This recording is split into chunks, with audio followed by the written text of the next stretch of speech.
नमस्कार, आपका स्वागत है ज्योतिष साधना YouTube चैनल पर।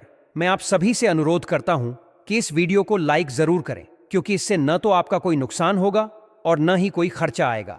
आज मैं आपको एक ऐसी महत्वपूर्ण और रोचक जानकारी देने जा रहा हूं जो आपके लिए बेहद फायदेमंद साबित हो सकती है। हम जिस पौधे की चर्चा कर रहे हैं उसे आमतौर पर मदार के नाम से जाना जाता है। यह आपकी यौन शक्ति और स्टैमिना बढ़ाने में सहायक हो सकता है। प्राचीन काल से ही इस पौधे का उपयोग लोग अपनी गुप्त ऊर्जा को बनाए रखने के लिए करते आ रहे हैं। यदि आप बार बार थकावट महसूस करते हैं या अपनी परफॉर्मेंस को लेकर चिंतित रहते हैं, तो यह जानकारी आपके लिए बेहद उपयोगी साबित हो सकती है। अक्सर हम इस पौधे को अपने आसपास देखते हैं, लेकिन इसकी औषधीय खूबियों पर शायद ही कभी ध्यान देते हैं। यह न केवल आपकी ऊर्जा और टाइमिंग को सुधारने में मदद करता है, बल्कि कई अन्य स्वास्थ्य समस्याओं के लिए भी कारगर है। मैं आपको यहाँ एक प्राकृतिक और सुरक्षित उपाय बता रहा हूँ जिससे आप अपनी खोई हुई ताकत को फिर से प्राप्त कर सकते हैं। किसी भी औषधि का सेवन करने से पहले उसकी सही मात्रा और आवश्यक सावधानियों को समझना जरूरी होता है, ताकि कोई दुष्प्रभाव न हो। आज आप जानेंगे कि इस पौधे का सही उपयोग करके न केवल शारीरिक क्षमता में वृद्धि की जा सकती है, बल्कि आत्मविश्वास भी बढ़ाया जा सकता है। तो तैयार हो जाइए, क्योंकि आगे की जानकारी आपके जीवन में एक बड़ा बदलाव ला सकती है। वीडियो को अंत तक देखें और यदि यह जानकारी आपको लाभदायक लगे तो इसे अपने दोस्तों के साथ जरूर साझा करें। यह पौधा, जिसे आंख का पौधा भी कहा जाता है, अपने चमत्कारिक और औषधीय गुणों के लिए प्रसिद्ध है। इसके धार्मिक महत्व के साथ साथ आयुर्वेद में भी इसे अत्यंत उपयोगी माना गया है। हमारे बड़े बुजुर्गों ने इसके चमत्कारिक प्रभावों के बारे में बताया होगा, लेकिन समय के साथ हम इन पारंपरिक जानकारियों को भूलते जा रहे हैं। आज मैं आपको इसके बारे में विस्तार से बताने वाला हूं, ताकि आप इसके अद्भुत लाभों से वंचित न रहें। मैं इसी जानकारी को फिर से आप तक पहुंचाने के लिए प्रयासरत हूं, ताकि अधिक से अधिक लोग इसका लाभ ले सकें। दोस्तों, आपने देखा होगा कि भगवान शंकर को मदार के पुष्प विशेष रूप से चढ़ाए जाते हैं। ऐसा माना जाता है कि यह पौधा भगवान शंकर को बेहद प्रिय है। हमारे यहाँ यह विश्वास प्रचलित है कि यह पौधा अनंत चमत्कारिक शक्तियों से भरा हुआ है। आपको जानकर हैरानी होगी कि इस पौधे की जड़ से लोग भगवान गणेश जी की आकृति भी तैयार कर लेते हैं, जिसे बनाने के बाद बाजार में ऊंचे दामों पर बेचा जाता है। बहुत सारे लोग इसे पूजन के लिए घर में रखते हैं। कहते हैं कि अगर कोई इस आकृति की सच्चे मन से पूजा करे तो उसकी सभी मनोकामनाएं पूरी हो जाती हैं। यह बात कितनी सत्य है, यह तो श्रद्धा का विषय है, लेकिन ऐसे अनेक लोग हैं जो इस पर पूर्ण विश्वास रखते हैं। अब बात करते हैं इसके आयुर्वेदिक गुणों की, क्योंकि मेरे चैनल का उद्देश्य है कि मैं प्राचीन समय से हमारे पूर्वजों द्वारा इस्तेमाल किए जाने वाले आयुर्वेदिक नुस्खों को फिर से आपके सामने लाऊं। मैं चाहता हूं कि अगर मेरी बातों से किसी एक व्यक्ति को भी लाभ होता है तो मेरा प्रयास सार्थक हो जाएगा। दोस्तों, मुझे सब्सक्राइबर बढ़ाने या व्यूज आने से अधिक प्रसन्नता इस बात की होती है कि मेरी बताई हुई जानकारी किसी के काम आ सके। इसलिए मैं आप सबसे प्रार्थना करता हूं कि इस जानकारी को अधिक से अधिक लोगों तक पहुंचाने में आप मेरा सहयोग करें। आप बस इतना कीजिए कि वीडियो को लाइक करें, ज्योतिष साधना चैनल को सब्सक्राइब करें और कम से कम 5 से 10 लोगों को इस जानकारी को भेजें। हो सकता है किसी को इसकी सख्त आवश्यकता हो और उसे ठीक होने का या किसी समस्या से छुटकारा पाने का नया रास्ता मिल जाए। अब देखिए, हमारे यहाँ आंख के पौधे की 2 प्रजातियां अधिक प्रचलित हैं। पहली प्रजाति वह होती है जिसके फूल बैंगनी रंग के आते हैं, और दूसरी प्रजाति जिसके फूल सफेद रंग के होते हैं। वैसे दोनों प्रजातियों में भी कई प्रकार के गुण होते हैं, लेकिन जो सफेद फूल वाला पौधा है वह विशेष रूप से आयुर्वेद में काफी मान्यता रखता है। इसकी एक बड़ी खासियत यह है कि यह बहुत आसानी से उग जाता है, खासकर जहां सूखी या बंजर जमीन होती है, क्षारीय मिट्टी होती है, रेतीले स्थान होते हैं, वहां यह अपने आप उग आता है। पूरे भारतवर्ष में आपको यह कहीं ना कहीं मिल ही जाएगा। इस पौधे के बारे में लोगों को अचेताया जाता है कि जो गर्भवती महिलाएं हैं उन्हें इसके संपर्क में नहीं आना चाहिए। कारण यह है कि इसकी टहनी या पत्तों से जो दूध निकलता है वह काफी तीखा और कुछ हद तक विषाक्त होता है, और पुराने समय में इसे गर्भपात कराने के लिए भी इस्तेमाल किया जाता था। इसीलिए जब भी कोई गर्भवती महिला इस पौधे के नजदीक जाती है तो बड़े बुजुर्ग उसे सावधान कर देते हैं। दोस्तों, हमें यह समझना चाहिए कि आयुर्वेद में जितनी भी जड़ी बूटियां हैं उनका एक निश्चित अनुपात और तरीके से ही इस्तेमाल करना चाहिए। गलत अनुपात में इस्तेमाल करने से नुकसान भी हो सकता है। मैंने सुना है कि प्राचीन समय में जब चिकित्सा सुविधाएं इतनी विकसित नहीं थीं, तब लोग इसका इस्तेमाल गर्भपात कराने के लिए भी करते थे। यह बात बताने का उद्देश्य बस इतना है कि आपको सावधानी बरतनी चाहिए। किसी भी आयुर्वेदिक नुस्खे को अपनाने से पहले किसी जानकार वैद्य या आयुर्वेदाचार्य की सलाह लेनी चाहिए।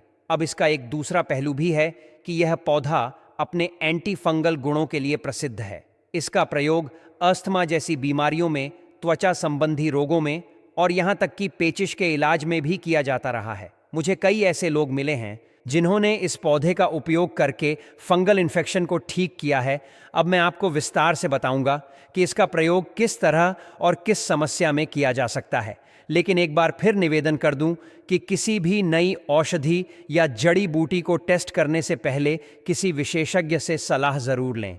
मैं आपको एक एक करके समझाता हूं। सबसे पहली समस्या जो आजकल हर घर में दिखने लगी है वह है जोड़ों का दर्द, गठिया, अर्थराइटिस वगैरह। हमारे घर के बड़े बुजुर्ग या जो लोग उम्र दराज हो गए हैं उन्हें यह समस्या बहुत आम हो गई है। लेकिन शहर में रहने वाले युवाओं को भी कई बार कम उम्र में यह दिक्कतें शुरू हो जाती हैं। इसका एक बड़ा कारण हमारी जीवन शैली भी। लेकिन अगर आप आयुर्वेद की शरण में जाना चाहते हैं तो मदार के पौधे के पत्ते बहुत ही कारगर साबित हो सकते हैं। करना क्या है, आपको इसके ताजे और हरे पत्ते लेने हैं जो चौड़े आकार के होते हैं। फिर उन्हें तवे पर मध्यम आंच पर हल्का गर्म करना है। चाहे तो आप उस पर थोड़ा सरसों का तेल भी डाल सकते हैं ताकि पत्ते जले नहीं। इसके बाद यह गर्म किए हुए पत्ते आपको सीधे उस स्थान पर बांधने हैं जहां दर्द है। जैसे किसी को घुटनों में दर्द है तो घुटने पर, किसी को टखने में दर्द है तो टखने पर। आपने देखा होगा कि अक्सर बुजुर्ग लोग या गांव के लोग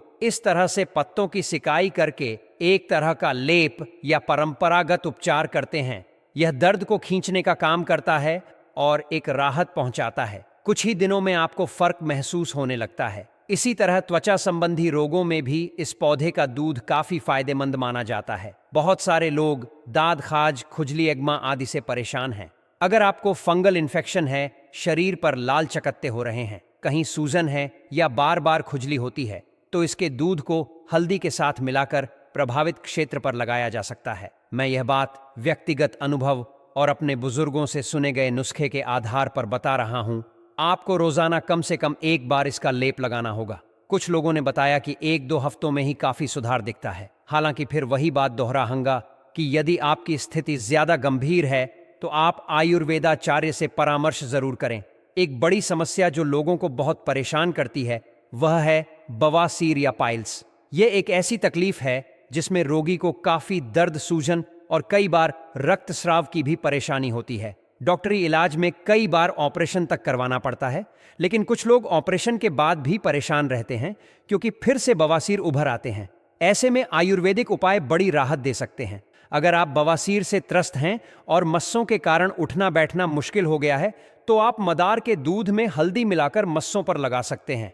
यह एक प्रकार से उन मस्सों को सुखाने या लाने का काम करता है। कुछ लोग थूहर के पौधे के दूध का भी इस्तेमाल करते हैं, लेकिन मदार के दूध से भी बहुत अच्छे परिणाम मिलते हैं। 1 सप्ताह से लेकर 1 महीने तक नियमित रूप से लगाने पर मस्से बैठने लगते हैं, सूजन कम होने लगती है और धीरे धीरे पूरी तरह ठीक हो जाती है। दोस्तों, एक बड़ा ही रोचक नुस्खा है दांत दर्द के लिए। अक्सर दांत दर्द होता है तो आदमी का खाना पना दुब हो जाता है। ऊपर से अगर पायरिया या मसूड़ों की बीमारी हो तो मसूड़ों से खून आने लगता है, बदबू आने लगती है और बड़ी परेशानी होती है। ऐसे में मदार के दूध को हल्का सा रुई में लेकर मसूड़ों पर लगाने से दर्द कम हो सकता है। पुराने जमाने में गांव में कोई डॉक्टर उपलब्ध नहीं होता था, तब लोग ऐसे ही नुस्खे अपनाते थे। लेकिन सावधानी भी रखनी चाहिए कि इसे अधिक मात्रा में ना लगाएं क्योंकि इसका दूध तीखा होता है। अगर आप इसे बहुत ज्यादा मुंह के अंदर रखेंगे तो छाले पड़ने या दिक्कत होने की आशंका भी रहती है। इसीलिए बहुत कम मात्रा में सावधानी पूर्वक लगाना ही बेहतर होता है। अब आते हैं उस विषय पर जिसके बारे में बहुत कम लोग जानते हैं, वह है मदार के पौधे द्वारा बांझपन को दूर करने का उपाय। देखिए, वर्तमान में शहरीकरण और आधुनिक जीवन शैली के चलते कई पति-पत्नी संतान सुख से वंचित रह जाते हैं। डॉक्टरी जांच में सब ठीक निकलता है, फिर भी किसी कारणवश गर्भ ठहर नहीं पाता। ऐसे में आयुर्वेदिक उपायों की ओर लोग रुख करते हैं और मदार के पौधे की जड़ का एक विशेष प्रयोग बताया जाता है। इसके लिए सफेद फूल वाले मदार के पौधे की जड़ ली जाती है, फिर उसे छाया में सुखाकर पीसकर इसका बारीक चूर्ण बना लिया जाता है। फिर रोजाना 1 गिलास शुद्ध देसी गाय के दूध के साथ लगभग 1-2 ग्राम इस चूर्ण का सेवन कराया जाता है। कहा जाता है कि इससे महिलाओं की प्रजनन क्षमता बढ़ती है और गर्भधारण की संभावनाओं में बढ़ोतरी होती है। पर यह काफी संवेदनशील मामला है, इसीलिए दोहराता हूं कि ऐसे नुस्खे को आज जमाने से पहले किसी योग्य आयुर्वेद या अनुभवी वैद्य की सलाह लेना बहुत जरूरी है। हर व्यक्ति का शारीरिक बनावट अलग होता है, इसलिए जो नुस्खा एक पर कारगर हो जरूरी नहीं कि दूसरे पर भी वैसा ही असर करे। लेकिन हाँ, पारंपरिक मान्यता इसी तरह चली आ रही है और कई घरों में मैंने सुना है कि ऐसा नुस्खा अपनाने के बाद खुशखबरी मिली है। दोस्तों, हमारे समाज में एक आम समस्या बन चुकी है डायबिटीज। हर घर में कोई ना कोई इस बीमारी से जूझ रहा होता है। यह एक ऐसी स्थिति है जो एक बार हो जाए तो जीवन भर नियंत्रण में रखना पड़ता है। लेकिन हमारे प्राचीन आयुर्वेद में ऐसे कई उपाय बताए गए हैं जो प्राकृतिक रूप से इस समस्या को नियंत्रित करने में सहायक हो सकते हैं। इन्हीं में से एक उपाय है मदार के पौधे के पत्तों का उपयोग। कहा जाता है कि मदार के पत्ते शरीर में शुगर लेवल को संतुलित करने में मदद कर सकते हैं। इसका एक बेहद आसान तरीका यह है कि रात को सोने से पहले इस पौधे के 2 साफ पत्तों को पैर के तलवों के नीचे बांध लिया जाए और सुबह उठकर उन्हें बदल दिया जाए। मान्यता है कि इससे रक्त में शुगर का स्तर नियंत्रित होने में सहायता मिलती है। कई लोगों ने इसे अपनाया और सकारात्मक प्रभाव महसूस किया। हालांकि हर व्यक्ति का शरीर अलग तरह से प्रतिक्रिया करता है, इसलिए यह उपाय कुछ लोगों के लिए अधिक प्रभावी हो सकता है तो कुछ के लिए कम। फिर भी इसे आजमाने में कोई हानि नहीं है, लेकिन इसके साथ साथ नियमित रूप से शुगर की जांच करवाना और डॉक्टर की सलाह लेना भी जरूरी है।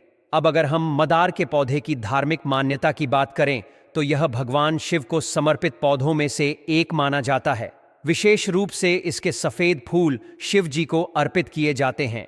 कई श्रद्धालु शिव पूजन में बेलपत्र के साथ साथ मदार के फूल भी अर्पित करते हैं, जिससे भगवान शिव की कृपा प्राप्त होने की मान्यता है। जब भक्तजन मंदिरों में इस फूल को चढ़ाते हैं तो अक्सर हर हर महादेव और जय शिव शंभू का जाप करते हैं। यह श्रद्धा और भक्ति का प्रतीक है और हमारी संस्कृति में भक्ति की शक्ति को अनमोल माना गया है। कई लोगों का विश्वास है कि मदार के फूल अर्पित करने से शिव जी शीघ्र प्रसन्न होते हैं और भक्तों की इच्छाओं की पूर्ति करते हैं। मदार के पौधे की एक अन्य रोचक विशेषता यह है कि इसकी जड़ें समय के साथ गणेश जी की सूंड जैसी आकृति धारण कर लेती हैं। जब लोग इसे खोदते हैं तो वे इसे किसी मूर्ति के समान पाते हैं। कुशल कलाकार इसे तराशकर गणेश जी की मूर्ति का रूप दे देते हैं। ऐसी दुर्लभ मूर्तियां काफी मूल्यवान मानी जाती हैं और इन्हें विशेष रूप से पूजनीय माना जाता है। मान्यता है कि अगर घर में ऐसी गणेश प्रतिमा स्थापित की जाए तो वहां सुख समृद्धि और ऐश्वर्य बना रहता है। यह आस्था का विषय है, लेकिन कई लोग इसे बड़े सम्मान के साथ पूजते हैं। अब बात करते हैं मदार के पौधे के ज्योतिषीय महत्व की। हमारे ज्योतिष शास्त्र में बुध ग्रह को बुद्धि, स्मरण शक्ति और मानसिक संतुलन से जोड़ा गया है। यदि किसी व्यक्ति की कुंडली में बुध ग्रह कमजोर हो या अशुभ फल दे रहा हो तो इससे व्यक्ति की निर्णय लेने की क्षमता प्रभावित हो सकती है। ऐसे में कई ज्योतिषीय उपाय बताए गए हैं, जैसे रत्न धारण करना, दान करना आदि। लेकिन वनस्पति विज्ञान के अनुसार यदि मदार के सफेद पौधे की जड़ को किसी शुभ दिन जैसे बुधवार या सोमवार को अपने इष्ट देव की पूजा करने के बाद चांदी के ताबीज में डालकर धारण किया जाए तो बुध ग्रह की अशुभता कम हो सकती है।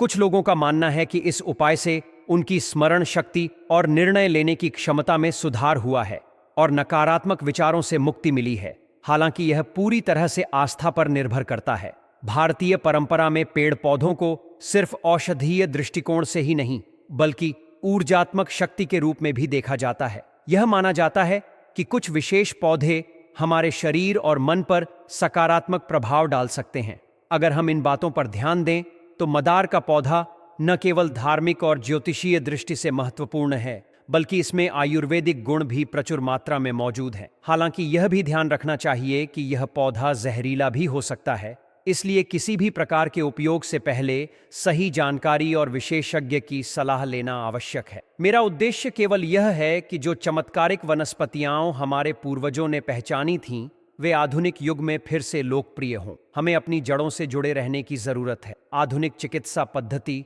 निस्संदेह कारगर है, लेकिन पारंपरिक ज्ञान को कम नहीं आंका जा सकता। हमारे पूर्वजों ने गहन शोध और अनुभवों के आधार पर जो जानकारियां हमें सौंपी हैं, उन्हें अपनाने से हमें लाभ ही मिलेगा। मैं चाहता हूं कि यह जानकारी अधिक से अधिक लोगों तक पहुंचे, ताकि यदि किसी को इससे लाभ हो सके तो मेरा प्रयास सफल हो जाए। मुझे किसी प्रसिद्धि या लाभ की इच्छा नहीं, बस यही चाहता हूं कि हमारी पारंपरिक चिकित्सा और प्राचीन ज्ञान का संरक्षण हो। यदि यह जानकारी किसी के जीवन में बदलाव ला सके तो यह मेरे लिए सबसे बड़ी उपलब्धि होगी। इसीलिए मैं आपसे अनुरोध करता हूं कि इस जानकारी को अपने मित्रों, परिवारजनों और जरूरतमंदों तक पहुंचाएं।